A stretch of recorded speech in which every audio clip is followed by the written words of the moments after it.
Olá, meus amigos, minhas amigas, eu sou o Dr. Rodney Rocha e hoje vamos tratar um tema de interesse geral.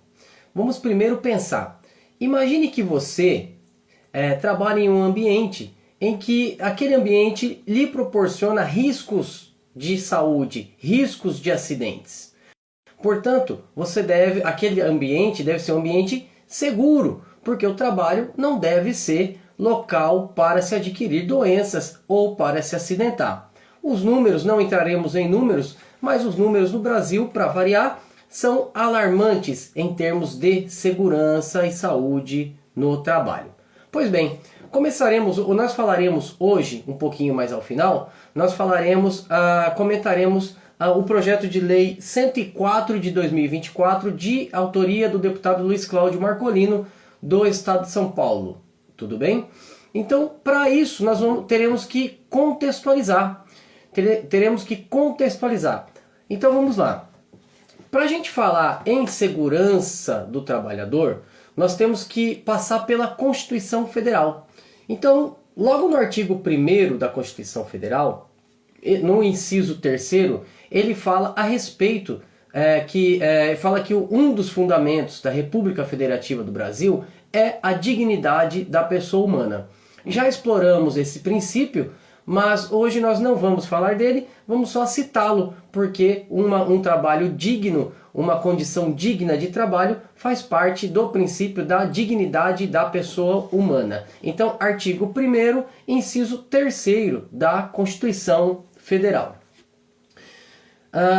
Ainda no artigo 1º, nós temos a questão, um outro princípio basilar, um fundamento da República Federativa do Brasil, que são os valores sociais do trabalho. Valores sociais do trabalho. Significa dizer que no Brasil e no mundo, né, o trabalho deve ser reconhecido, deve ter uma função social, um valor social, ou seja, não é só trabalhar, ganhar o dinheiro, ficar doente e morrer. Não é isso. Ele tem que ter um fundamento social, uma transformação, ele tem que promover uma transformação social.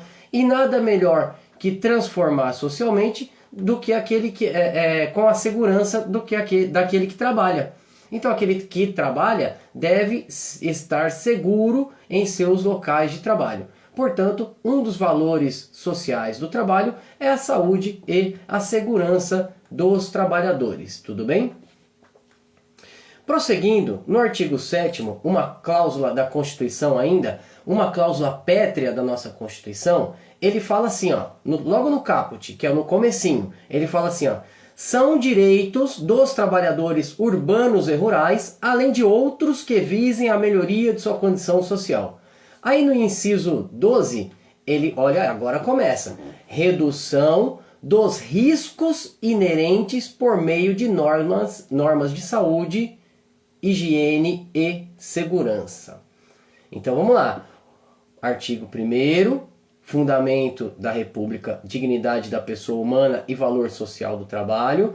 Artigo 7º, inciso 12, redução dos riscos inerentes ao trabalho, ou seja, os riscos de acidentes ou de doenças ocupacionais no local de trabalho devem ser reduzidos por meio de normas de saúde, higiene e segurança. Ou seja, é um direito do trabalhador ter um meio ambiente de trabalho seguro. Continuando na Constituição, a gente vai no artigo 196. Olha o que diz no artigo 196. A saúde é direito de todos e dever do Estado, garantido mediante políticas sociais e econômicas que visem a redução do risco de doença e de outros agravos e ao acesso universal e igualitário aos serviços para sua promoção, proteção e recuperação. Então ele está falando aqui, na verdade, de um direito amplo de saúde,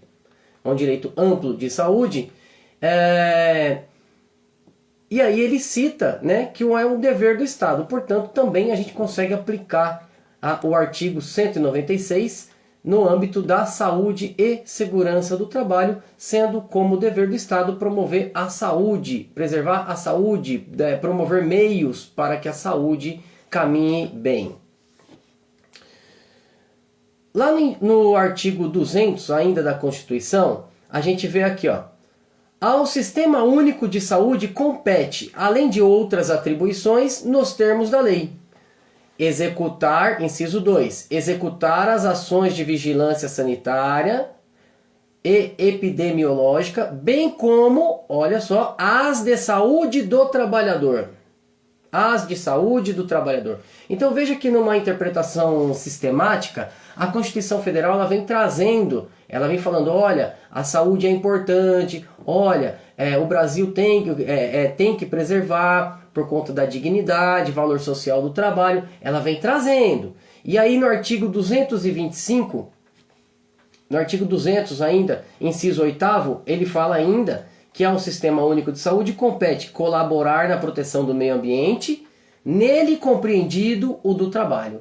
Ou seja, o ambiente de trabalho, ele é considerado meio ambiente também.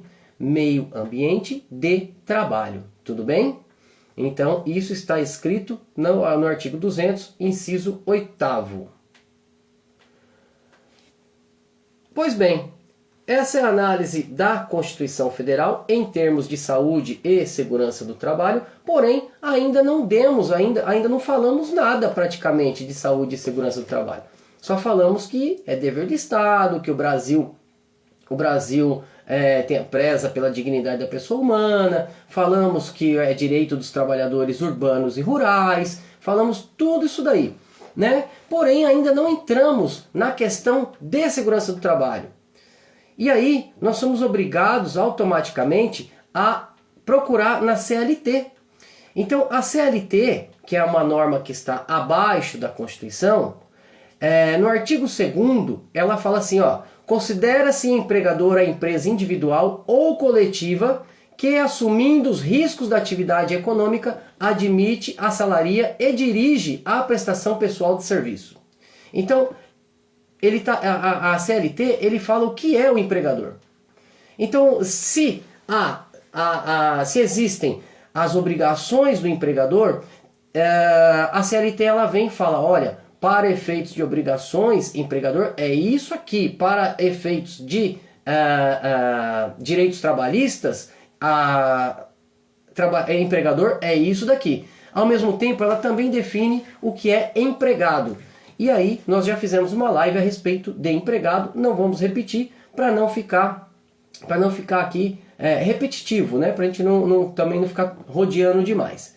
Pois bem, se a gente já sabe que é dever do Estado, que o Estado deve prezar pelo meio ambiente de trabalho equilibrado, se faz parte da dignidade da pessoa humana, dos valores sociais do trabalho, então ainda falta entrarmos um pouquinho mais no tema para que possamos compreender de fato onde se aplica tudo isso, né? Então, na própria CLT, que é o Decreto-Lei 5452 de 1943, a CLT, aquela que rege as relações de trabalho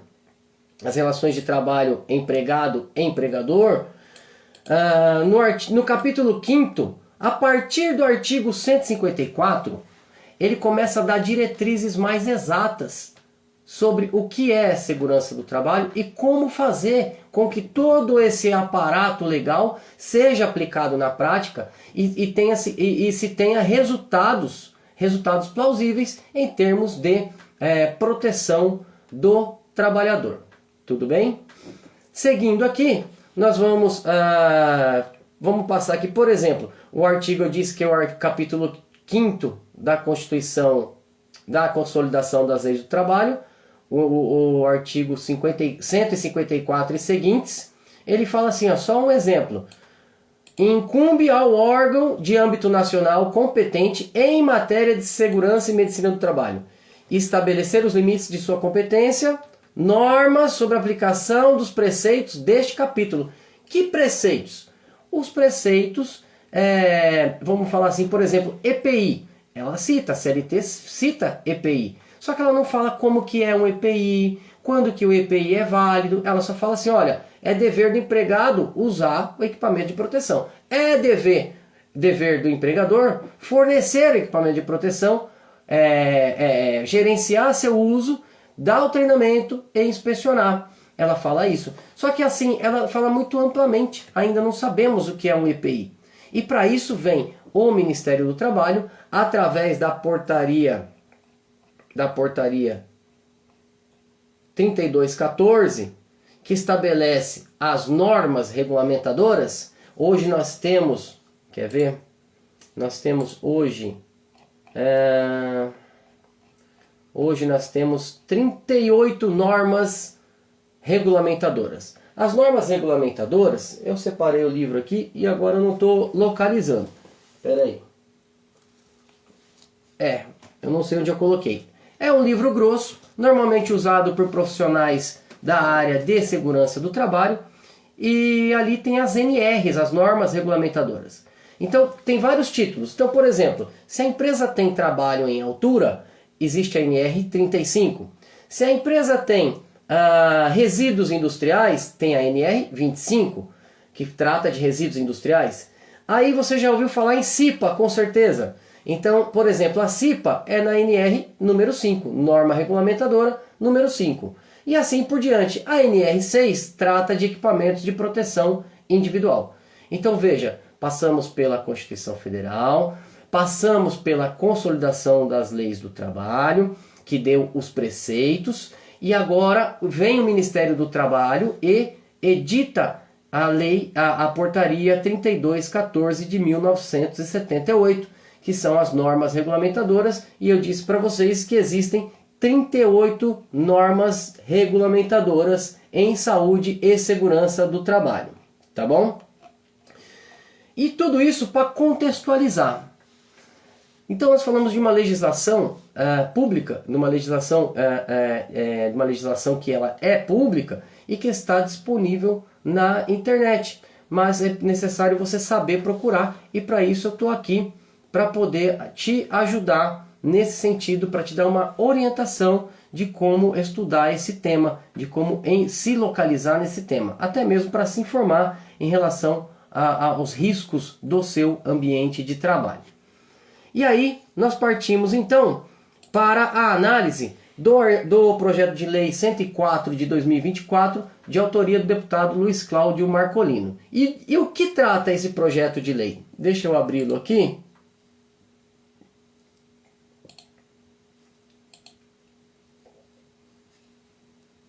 Só um momentinho.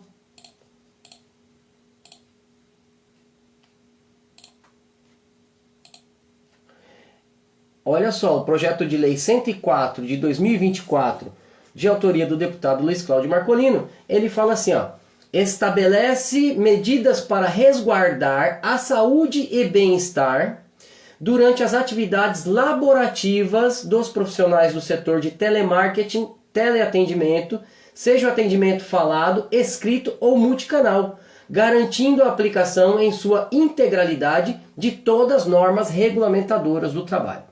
Por isso fizemos essa incursão na Constituição Federal, na CLT, na Portaria 3214, para a gente poder entender o contexto desse projeto de lei.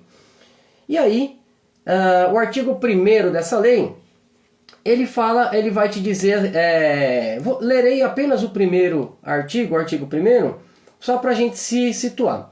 Ficam estabelecidas, no âmbito do Estado de São Paulo, medidas para resguardar a saúde e bem-estar durante as atividades laborativas dos profissionais do setor de telemarketing, teleatendimento e multicanal, seja o atendimento falado ou escrito, garantindo a aplicação em sua integralidade de normas regulamentadoras de trabalho. Pois bem, esse é o artigo 1º da lei, e aí a gente desmembra ele aqui. Por exemplo, onde que se aplica essa lei?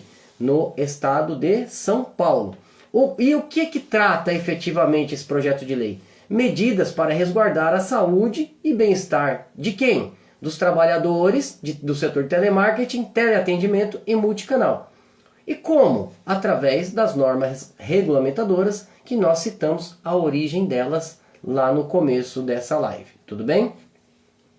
No parágrafo 1º do artigo 1º, ele fala da aplicabilidade. Aplicabilidade. Então, se aplica a quem essa lei? A todas as empresas. Então, todas as empresas, tudo é tudo, né? Então, vamos lá. call center,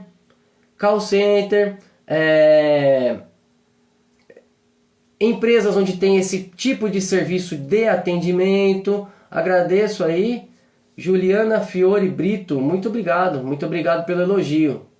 Boa noite, meus parabéns, sua atitude ajudar. Muito obrigado pelos elogios. Então, vou continuando aqui, a definição de call center. Um abraço, Juliana. A definição de call center, onde se aplica em todas as empresas onde exista essa atividade de atendimento, através de telemarketing ou até mesmo postos de trabalho de uma empresa. Imagine uma empresa que tem o seu serviço de atendimento ao consumidor. Não é exatamente uma empresa de call center, mas ela tem uma atividade de telemarketing. Então se aplica a essas empresas. Então, resumindo, aplica-se em todas as empresas que têm essa atividade principal e empresas que exploram essa atividade dessa forma. Exploram não, né? Que tem essa atividade mesmo que não seja sua atividade principal. Então, por exemplo, um serviço de atendimento ao consumidor de uma empresa, de um banco, por exemplo, mesmo que interno, deverá se aplicar essa norma, essa legislação, essa lei, projeto 104 de 2024, tá bom? No artigo 1º, no parágrafo 3º, ainda do artigo 1º, ele define o que é telemarketing.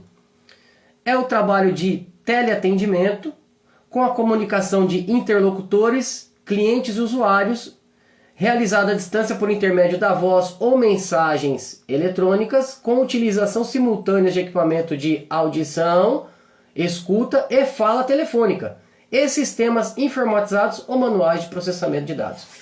Então nós estamos tratando de uma atividade que aparentemente é simples, atividade de telemarketing, mas não é.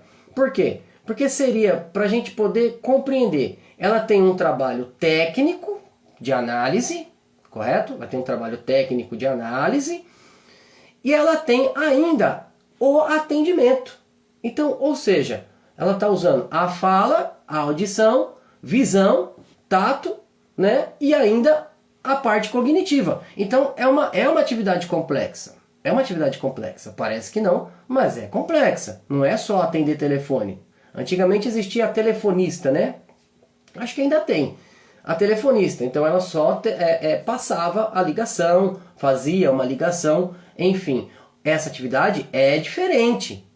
Essa atividade ela é bem diferente. Por quê? Porque ela exige um conhecimento técnico, ela exige uma pressão psicológica no sentido de informar corretamente as pessoas, né? Então é uma atividade complexa, ela utiliza todos os sentidos do ser humano, então é uma atividade extremamente complexa. Justifica, muito feliz, esse projeto de lei visando dar essa proteção aos operadores de telemarketing e todo esse pessoal, né, que eu mencionei anteriormente.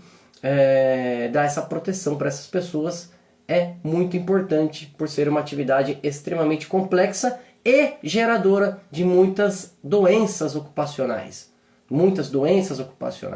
E aí, se a gente for levar para um lado mais técnico, a gente começa a ver os prejuízos para todos nós, além da pessoa e da família, né? Existem prejuízos imensos no Estado, nas empresas, por conta de pessoas que muitas vezes ficam até incapazes de realizar as suas atividades. Então, não é lucro para ninguém um funcionário em más condições de trabalho. Até para a empresa, né? Que aí aumenta a tributação dela. À medida que ela vai acidentando e machucando pessoas, aposentando pessoas por invalidez, essa empresa ela também tem uma questão de imposto. Então, não é lucro para ninguém um funcionário doente. Por isso eu repito que é muito pertinente esse projeto de lei. Esse projeto de lei é muito pertinente. Bem, eu esclareço aqui que a minha live ela sempre é feita para pessoas leigas no direito, pessoas que não conhecem do direito.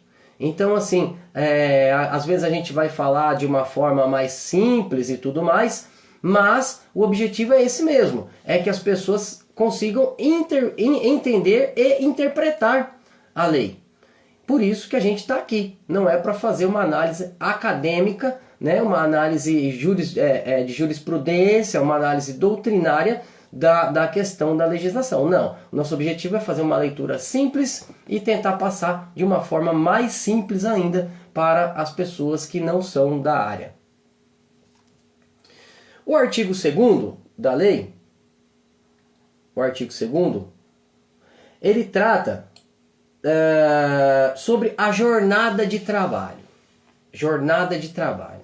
A jornada de trabalho, todos nós sabemos que quando a gente vai a uma empresa, a gente tem uma carga horária a cumprir, certo? Tem uma carga horária a cumprir. Quando a gente é contratado, você vai trabalhar 220 horas por mês. 44 horas semanais, via de regra é isso. Algumas categorias mais, outras menos. No caso, esse artigo ele trata de uma jornada diferenciada para os profissionais de telemarketing e, voltando, também as empresas que utilizam dessa função também. Não só um call center, por exemplo. Então ela estabelece uma jornada de trabalho de 36 horas semanais, sendo 6 horas diárias e pausas para repouso de 10 minutos. Aí eu vou explicar por quê. Já explico por quê. Por quê? Na área de segurança do trabalho existe uma disciplina que se chama ergonomia. E o que é a ergonomia? A ergonomia ela é a ciência e a arte voltadas à melhoria das condições de trabalho e do meio ambiente de trabalho. Ou seja, é uma adaptação do posto de trabalho, do ambiente de trabalho ao ser humano e não o contrário. E aí parece que é óbvio, mas não é óbvio. Por quê? Porque a gente vai, às vezes a gente vai em alguma empresa, em algum lugar, e percebe que, por exemplo, a cadeira das pessoas não possui regulagem. Isso, ao longo do dia, é um problema sério. Por quê? Porque a pessoa fica fixa ali 8 horas por dia, né? E ela é obrigada a ficar naquela posição. Se ela quiser mais alta, mais baixa, né? Existe até recomendação correta de altura da cadeira, distância da tela do monitor, entre outras coisas. Aí você pega, por exemplo, uma atividade em uma linha de produção. Também a ergonomia se aplica lá, a adaptação do posto de trabalho para o corpo humano, para proporcionar o maior desempenho e promover a saúde e a segurança dos trabalhadores. Então, continuando, a NR17, a redução da carga horária significa menos fadiga corporal. Se ela significa menos fadiga corporal, significa dizer que o seu corpo está sendo preservado. Por isso, a lei prevê a redução da jornada de trabalho de 44 horas semanais para 6 horas diárias com intervalos de descanso de 10 minutos. Tudo bem? Então, esse é o artigo 2º do projeto de lei 104 de 2024. É muito número 4, eu tenho que olhar ali para não me perder.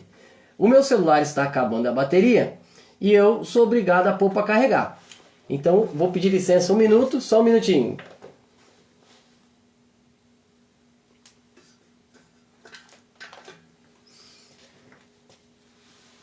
Continuando aqui, o carregador não está aqui ao meu lado, então eu vou tentar acelerar um pouquinho a live aqui.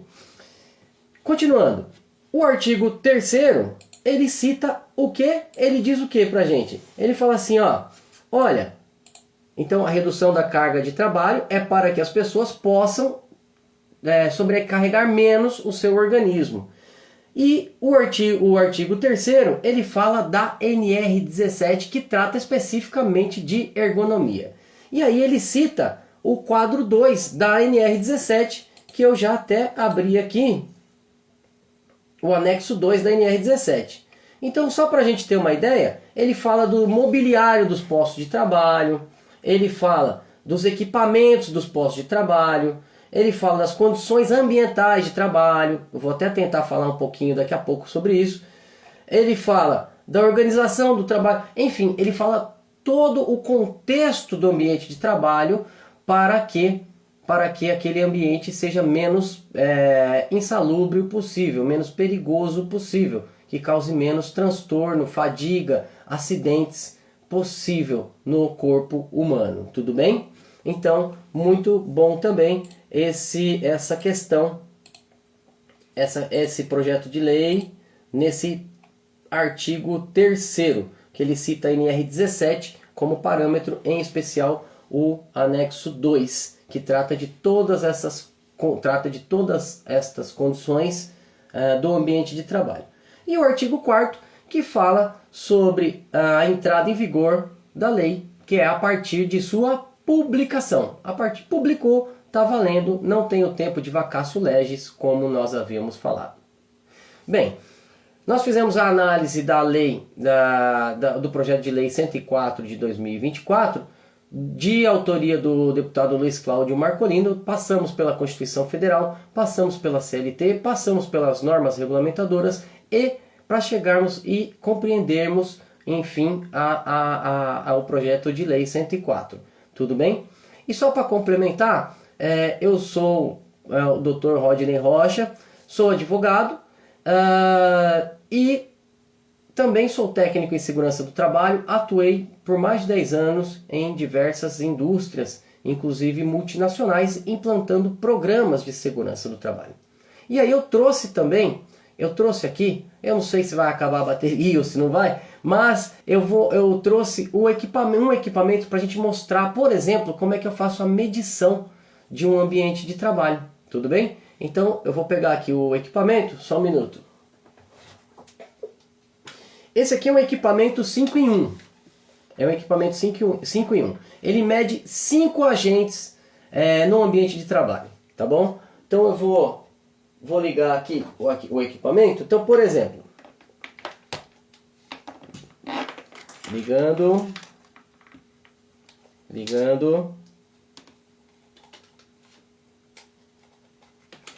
Esse equipamento, ele tem uma função de fazer uma análise primária das condições do ambiente de trabalho. Então vamos lá. Esse aqui é o equipamento, não é merchan, não é nada, tá? É o meu equipamento de trabalho da área de segurança do trabalho. Então, por exemplo, eu estou vendo, não sei se dá para ver aí, mas por exemplo, deve estar medindo o ruído aí. É o ruído. Então você percebe que quando eu falo, ele vai aumentando. Ele vai aumentando e aí a gente vai, através de parâmetros técnicos, fazendo uma medição pontual do ruído. É a primeira função do aparelho. A segunda função é com esse equipamento, que se chama anemômetro. O anemômetro, ele serve para medir a velocidade do ar. Através do vento, né, que vai passando no ambiente de trabalho, ele gira aqui.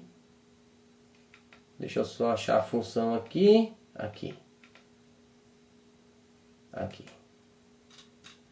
Ele gira e ele mede a velocidade do ar, que também é um fator de condição de segurança do trabalho.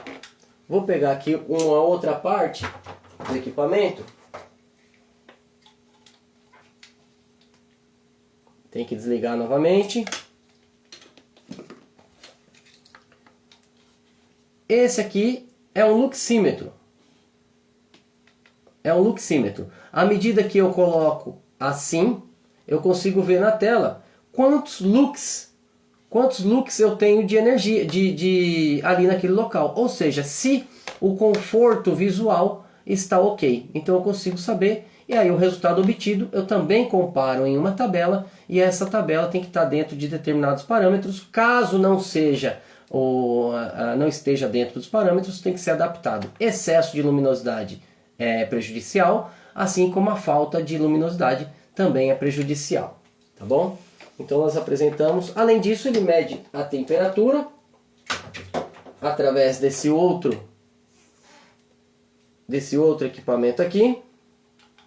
ele mede a temperatura e a umidade relativa do ar, que são também riscos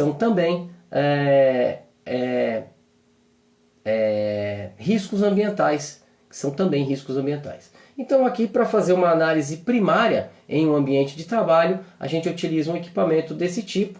É óbvio que não existem análises mais aprofundadas para poder fazer a prevenção de acidentes, tá bom? Então era isso que eu queria passar para vocês. Agradeço pela participação, pela presença, agradeço pelos elogios e gostaria muito, até aqui uma pessoa comentando, ó, o que o senhor falou a respeito da cadeira aconteceu comigo. Tenho problema já há 9 anos que infelizmente peguei na empresa que eu trabalhava de recepcionista. Tenho que operar, mas tenho medo. Olha aí, ó, uma questão, um ambiente de trabalho prejudicial, né? A ergonomia, uma cadeira que não permitia regulagem, uma cadeira fixa, né? A pessoa trabalhava de recepcionista o dia inteiro naquela cadeira, acabou adquirindo um problema de coluna. Olha aí, tá vendo como é importante? Uma cadeira que gire, que tenha rodinha, né? Tem tudo isso. E aí nós temos inúmeros exemplos, né? De acidentes do trabalho, máquinas, prensas. Se você pegar, por exemplo, uma garagem de ônibus, por exemplo, quanto risco de acidente não tem ali dentro, não é verdade? Já trabalhei numa garagem de ônibus também. Então, quanto risco de acidente tem dentro de uma garagem de ônibus? Né? Risco de explosão, risco de escorregar no óleo, risco ruído, risco de agentes químicos, óleo diesel na pele, óleo lubrificante na pele para fazer manutenção dos ônibus, né? Para as pessoas entram no ônibus, não sabem o trabalho, o suor de quem está ali para aquele carro poder rodar. E a mesma coisa, quem trabalha em telemarketing também tem seus riscos, por isso o projeto 104 de 2024, numa linha de produção, como eu também já trabalhei, numa máquina, uma injetora, por exemplo, né, que faz peças plásticas, a tampinha do seu shampoo, por exemplo, é feito numa máquina injetora. E aí você pega e fala, nossa, você nem pensa nisso, né? Mas vai saber se alguém não foi esmagado ali. São máquinas grandes, enormes. Se você der uma pesquisada na internet, verá filminhos, né, de prensas, de injetoras e quantos outros riscos ambientais existem. Por isso, assim, a legislação brasileira, ela tem tratados de acordo internacional, ela tem todos os seus princípios lá na Constituição, ela tem lá no artigo 7º da Constituição, ela fala da redução de riscos inerentes ao trabalho, no artigo 200, enfim, e depois tem a CLT e finalmente as normas regulamentadoras. Então veja só como que é importante esse tema, tá bom? Então, parabenizo aí o deputado Luiz Cláudio Marcolino pela preocupação com esses profissionais da área de telemarketing, que realmente é uma atividade que parece simples, mas não é. Então, parabenizo. Gostei do projeto de lei, acho que está em consonância com os demais dispositivos legais acima dessa lei. Então, portanto, meus parabéns. Vamos torcer, vamos tentar fazer o possível para que essa lei entre em vigor no estado de São Paulo. Um forte abraço, fiquem com Deus e até a próxima.